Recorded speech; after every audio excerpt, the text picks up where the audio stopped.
আসসালামু আলাইকুম viewers, welcome back to my channel yummy table by Nusrat. আজকে আপনাদের সাথে একটি ভাইরাল রেসিপি শেয়ার করব, কোরিয়ান স্পাইসি রামেন নুডলস। চলুন দেখে নেই কিভাবে এটি তৈরি করতে হয়। আমি রামেনটা তৈরি করার জন্য এই প্যাকেটের রামেনটা নিয়েছি।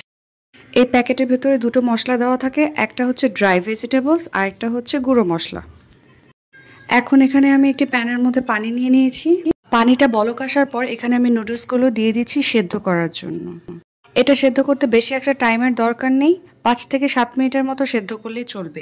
এখানে আমি 1 প্যাকেট রামেন নিয়েছি। এখন এখানে আমি ড্রাই ভেজিটেবলসটা দিয়ে দিলাম। নেড়ে চেড়ে একটু মিশিয়ে নিচ্ছি।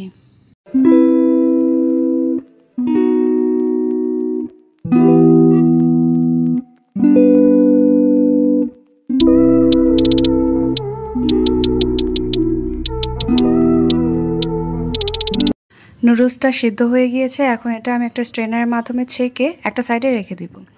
এখন আমি একটা স্পেশাল সস তৈরি করব, যেটা রামেনের স্বাদ দ্বিগুণ বাড়িয়ে দিবে। এর জন্য এখানে আমি 1/2 চা চামচ মরিচ গুঁড়ো নিয়ে নিলাম, সেই সাথে 1/4 চা চামচ চিলি ফ্লেক্স নিয়ে নিলাম। ঝালটা আপনারা কমিয়ে বাড়িয়ে দিতে পারবেন। এবং সেই সাথে দিয়ে দিলাম প্যাকেটে থাকা গুঁড়ো মশলাটা। দিয়ে দিচ্ছি 1/2 চা চামচ সয়া সস। সাথে এখন দিয়ে দিব 1 টেবিল চামচ গরম তেল। এখন দিয়ে দিচ্ছি 1 টেবিল চামচ টমেটো সস। সবশেষে দিয়ে দিচ্ছি 1 চা চামচের মতো লেবুর রস। এখন সবকিছু একটু মিক্স করে নিচ্ছি।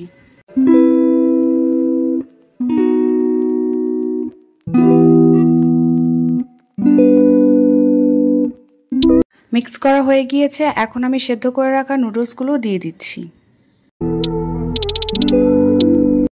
সসের সাথে নুডলসগুলো ভালোভাবে মিক্স করে নিব।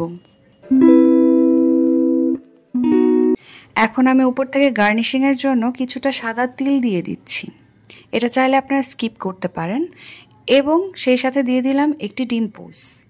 এর সাথে আপনারা সসেস দিতে পারেন, কিছু চিকেন ফ্রাই করে নিতে পারেন। এটা যার যার চয়েসের উপর ডিপেন্ড করে। তৈরি হয়ে গেল মজাদার viral Korean spicy ramen noodles. আশা করি রেসিপিটি ভালো লেগেছে। ভালো লেগে থাকলে আমার চ্যানেলটি সাবস্ক্রাইব করবেন এবং ফ্যামিলি অ্যান্ড ফ্রেন্ডসদের সাথে শেয়ার করবেন। Thanks for watching. আল্লাহ হাফেজ।